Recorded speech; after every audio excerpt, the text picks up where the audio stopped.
Sharia Law Committee to engage states, ulama and academicians. Government to send more students abroad for TVET programs.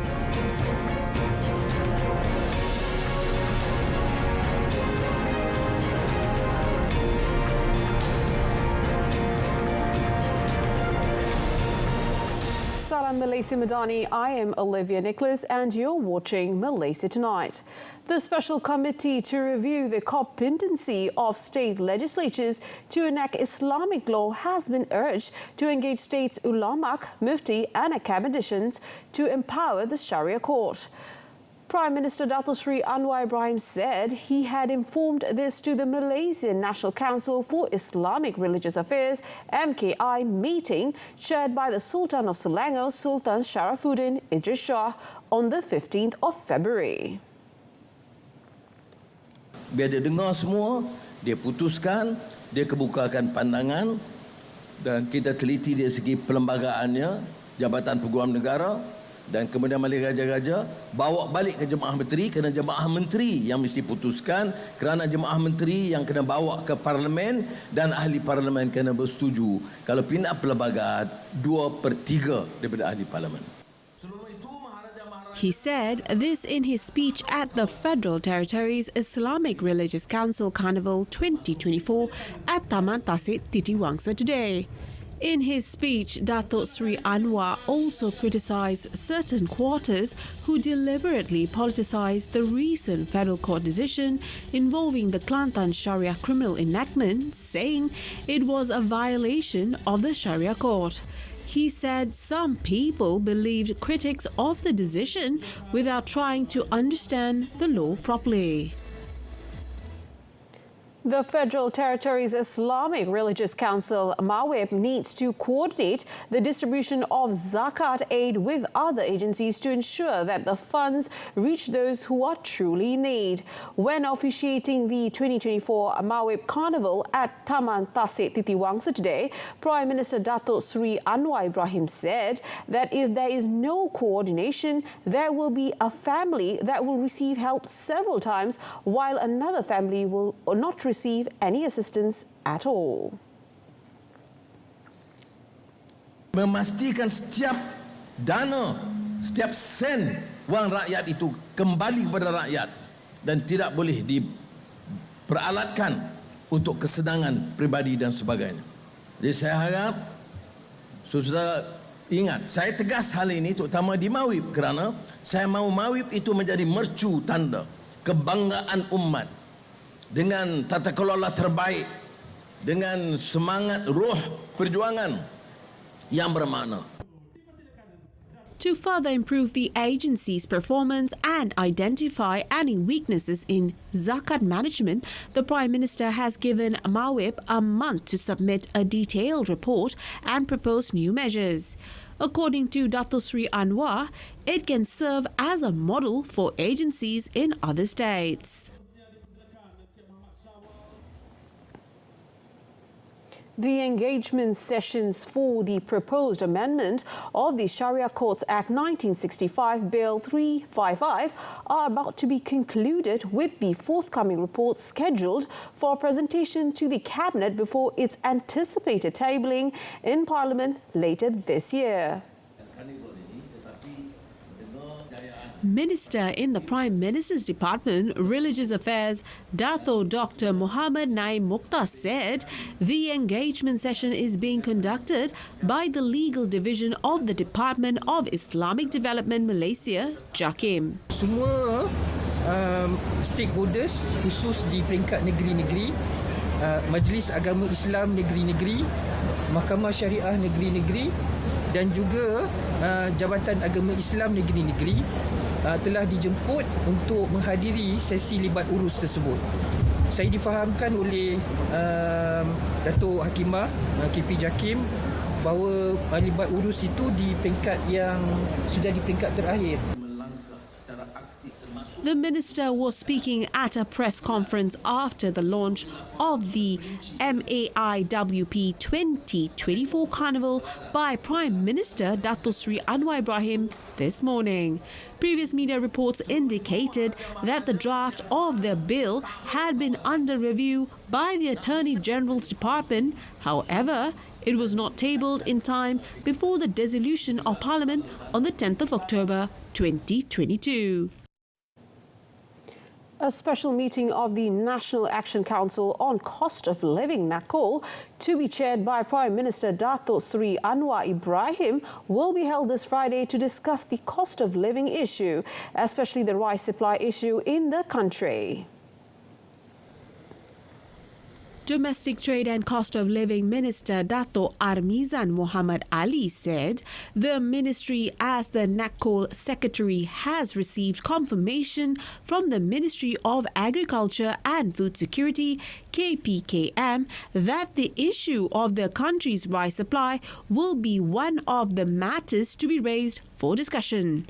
He said that any official announcements regarding the country's rice supply will be made by the Agriculture and Food Security Minister, Dato' Seri Muhammad Sabu, or a designated representative after decisions are reached by NACOL. Subsequently, he said these decisions will be brought to the Cabinet if they are significant and involve financial implications. The minister also said that with the cooperation of the Economy Ministry through the Department of Statistics, the Domestic Trade and Cost of Living Ministry will also raise for consideration the indicators to measure living cost at the meeting. The Malacca Federal Agricultural Marketing Authority, FAMA, is offering 6,000 sacks of local rice per month to consumers directly starting today across 7 Pasar Tani locations in the state to provide easier access to the staple item. State Rural Agriculture Development and Food Security Exco Dr. Muhammad Akmal Saleh said the sales will be held twice a week and the locations are Alugaja, Masjid Tanah, Lubuk Cina, Merimau, Jasin, Selandar and Bukit Katil. Jadi kita nak bagi lebih telur, saya kata lepas ni kita start pasar tani, mereka boleh datang tengok sendiri beras tu daripada jumlah yang banyak sehinggalah beras tu habis. Jadi 2 minggu sekali rakyat Melaka boleh pergi ke 7 pasar tani seluruh negeri Melaka. 7 pasar tani seluruh negeri Melaka, jadi dia orang boleh beli sendiri dan boleh tengok beras tempatan tu ada dan juga boleh beli direct situ. Jadi insyaAllah kita harap dengan ruang dan peluang yang kita berikan ni dapat membantu sedikit dan juga mengurangkan rasa kata rakyat rasa macam kerisauan bila nak cari beras tempatan ni tak ada. He said this to reporters during the Jualan Agro Madani at the Pasar Tani Merlimau today, where 300 sacks of rice were sold. Dr. Muhammad Akmal also revealed that FAMA aims to organize 400 Jualan Agro Madani programs this year, aiming to facilitate consumers' access to affordable goods. Despite the prevailing hot and dry conditions, particularly in Kedah, the rice planting activities in Kawasan Muda have remained largely unaffected. In a statement today, the Muda Agricultural Development Authority, MADA, indicated that paddy planting for Season 2 of 2023 has reached 99.3% completion, spanning an area of 100,011 hectares.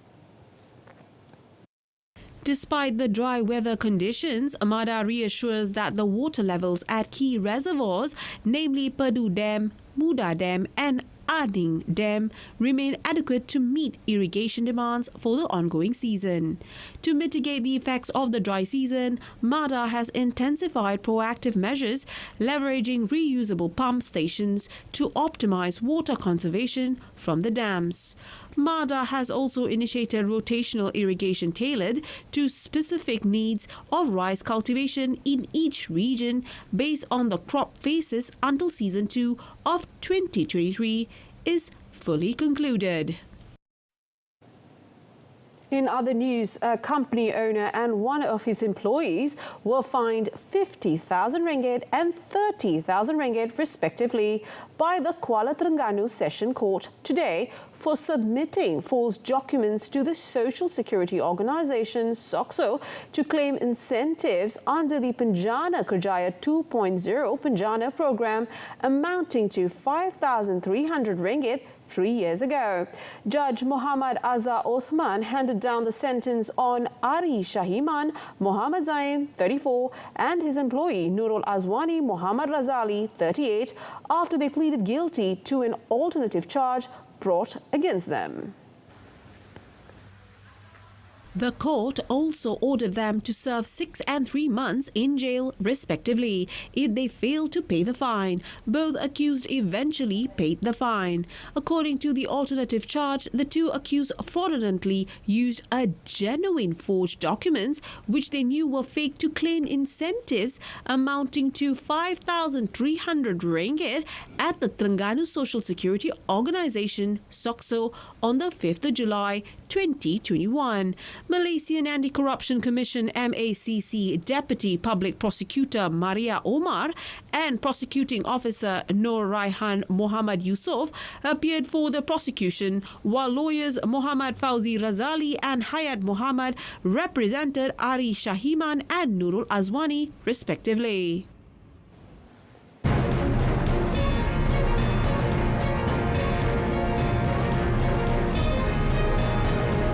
Next, over 400 hectares of chili cultivation to SSB 14.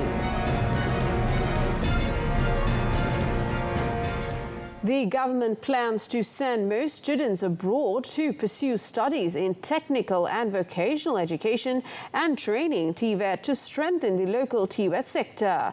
Deputy Prime Minister Dato Sri Dr. Ahmad Zahid Hamidi said this was part of the government's transformation in the field of TVET aimed at changing the perception that those pursuing such studies are academically disadvantaged.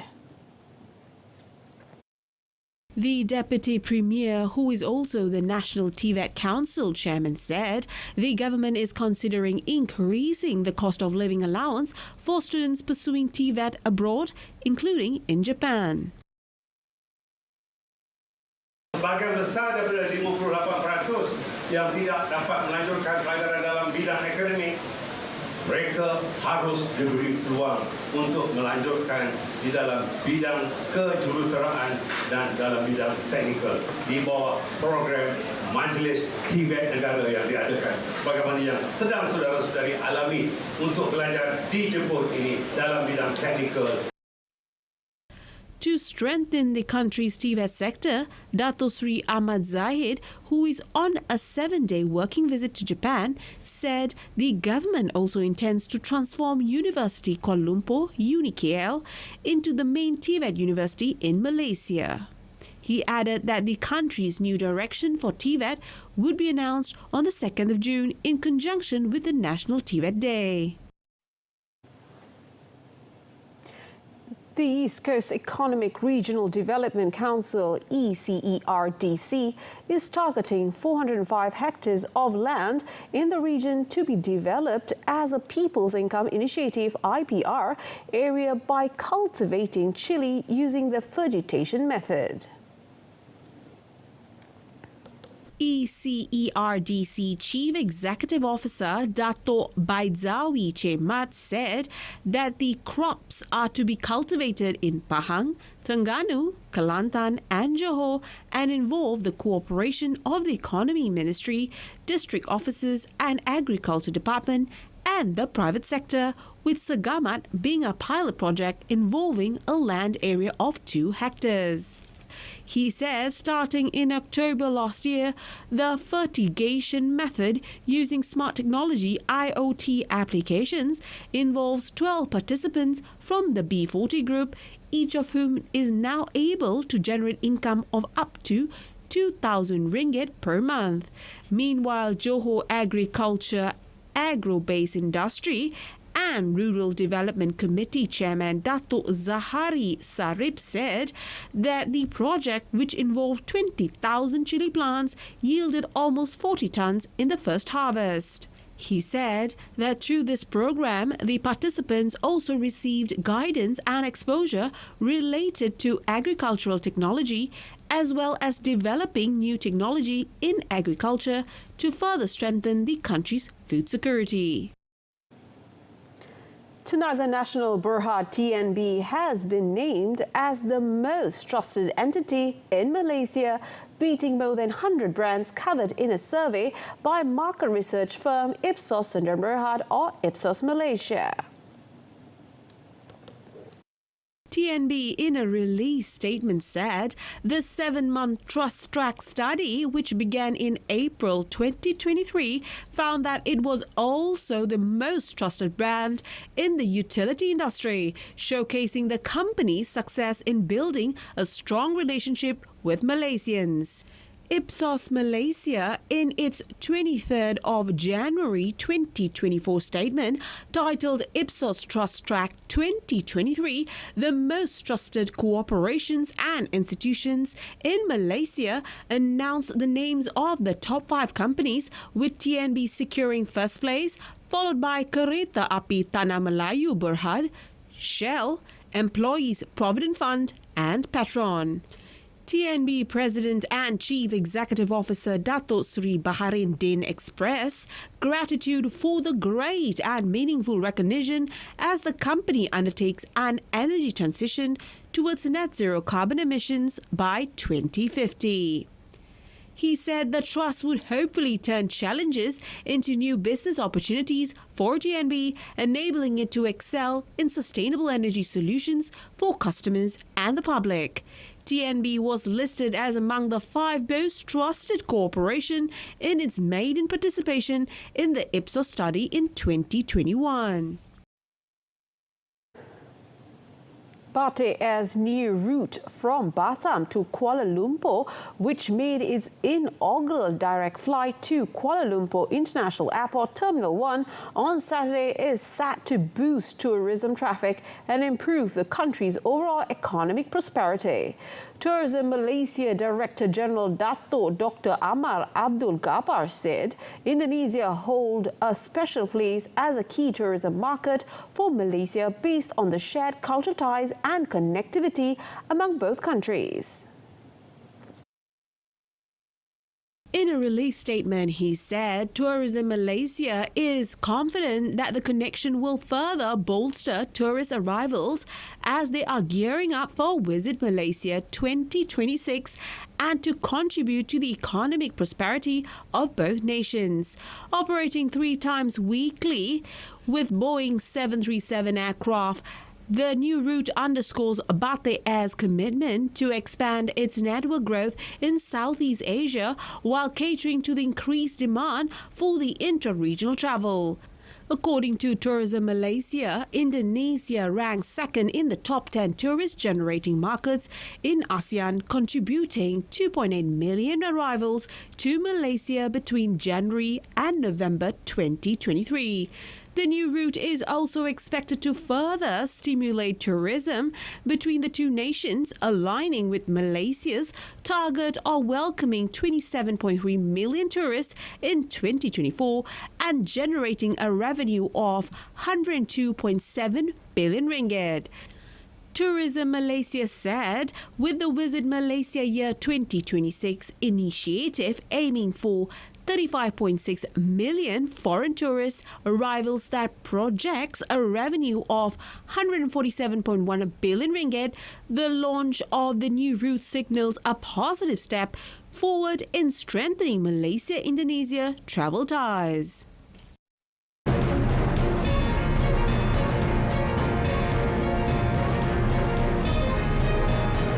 Still ahead, former Thai PM Tak Shin released on parole.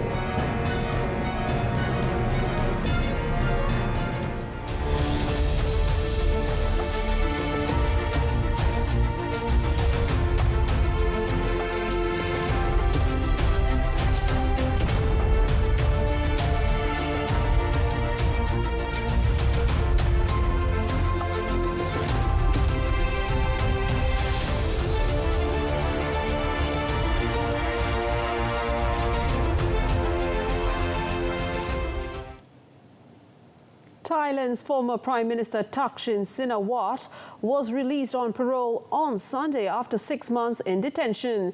The controversial billionaire, twice elected premier and ousted in a 2006 military coup, was jailed for 8 years on graft and abuse of power charges upon his return in August. Thaksin embraced his first day of freedom in his homeland 15 years after fleeing in the wake of his overthrow in a military coup. The 74-year-old tycoon, whose family's party is back in power, was granted parole despite having not spent a single night in prison for a sentence that had been commuted from 8 years to 1 year by the country's king. Due to health reasons, Thaksin was incarcerated in a luxury wing of a hospital from which he made an uncharacteristically low-key departure before dawn on Sunday. Thaksin's release had long been anticipated, and the focus will now shift to whether the tycoon stays true to his word on his retirement and if he can resist the temptation to wield influence on a government now under the stewardship of his family and allies. A cold snap is gripping China's northern regions with heavy snows and severe sandstorms starting Saturday, disrupting transportation and prompting temporary traffic control measures. The ongoing cold wave hitting large swaths of China until the 22nd of February has led the National Observatory to extend the issuance of a blue alert for the strong winds and sandstorms. The cold snap coincides with the culmination of people's return journeys to their workplaces from the Spring Festival holiday, and it will exert a substantial impact on road, railway, aviation and water transportation. According to meteorological observations from Saturday to Sunday, parts of Xinjiang Uyghur Autonomous Region and Gansu Province in northwest China witnessed strong gusts with typhoon-scale gales in Turpan of Xinjiang. Western parts of Xinjiang and Gansu, along with northern parts of Ningxia Autonomous Region, have encountered sandstorms of floating dust, with severe sandstorms hitting certain locations. As of 7 a.m. local time on Sunday, the fire department in Zhuguan had set up 5 temporary shelters for a total of 423 stranded people.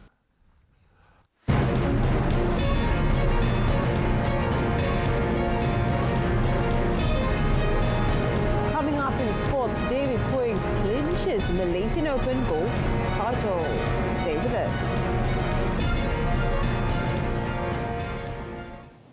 David Puig captured the Malaysian Open golf title after the Spaniard fired home a 62 courtesy of the 9 birdies in the final round for a 2-shot victory over South Korean Wang Juan-hoon in Perkembangan on Sunday.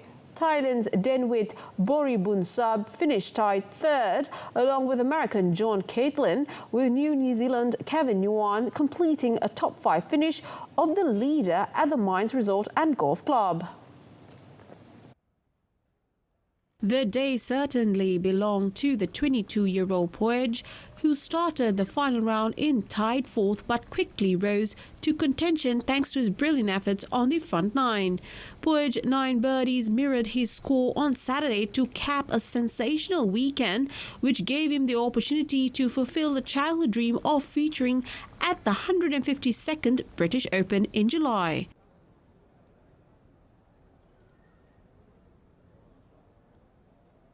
No, I was playing pretty much the same as I did the first 2 days.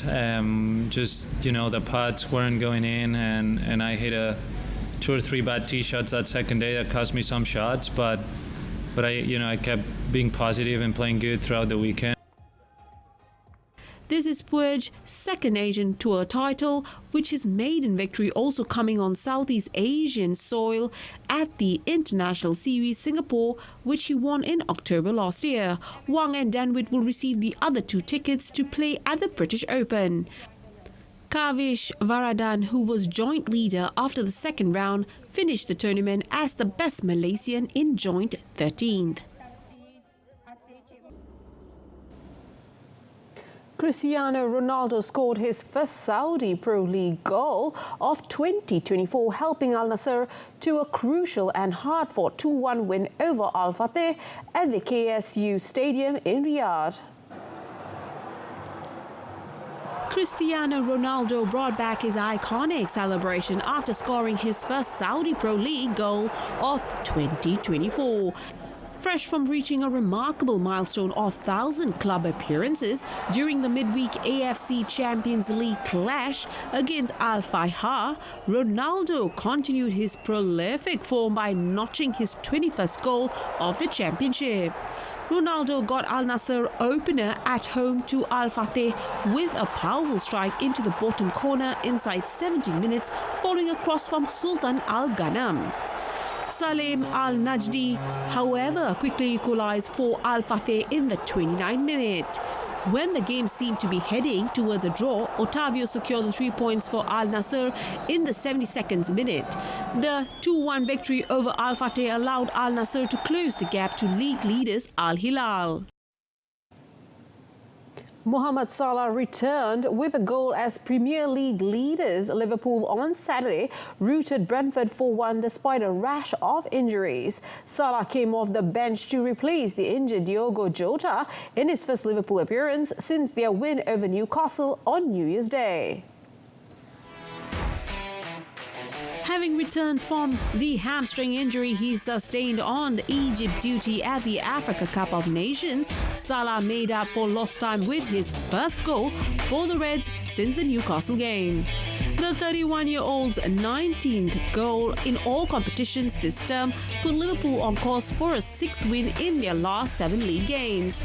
The much-maligned Darwin Núñez had given Jurgen Klopp's side the lead with the sublime chip-late in the first half at the G-Tech Community Stadium. Alexis McAllister doubled Liverpool's advantage after the interval with just his second goal this season.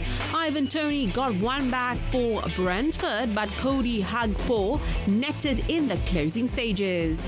While the victory was valuable for Klopp, it came with a downside as first-half injuries to Núñez, Jota and Curtis Jones added to Liverpool's increasingly packed treatment room.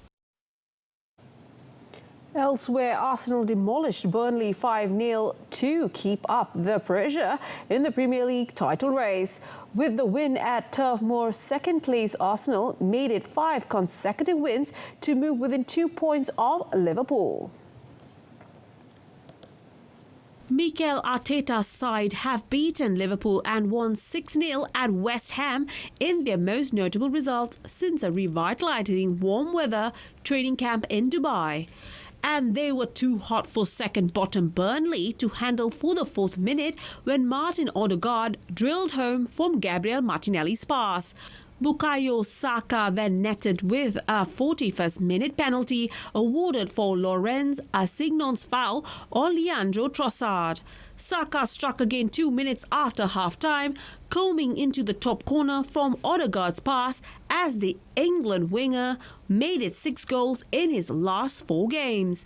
Trossard got the 4th from close range in the 66th minute and Kai Havertz converted Jacob Kiwior's pass with 12 minutes left. That's it from us this evening. In our top story, government to send most students abroad for TVET programs. From the river to the sea, Palestine will be free. Thanks for watching.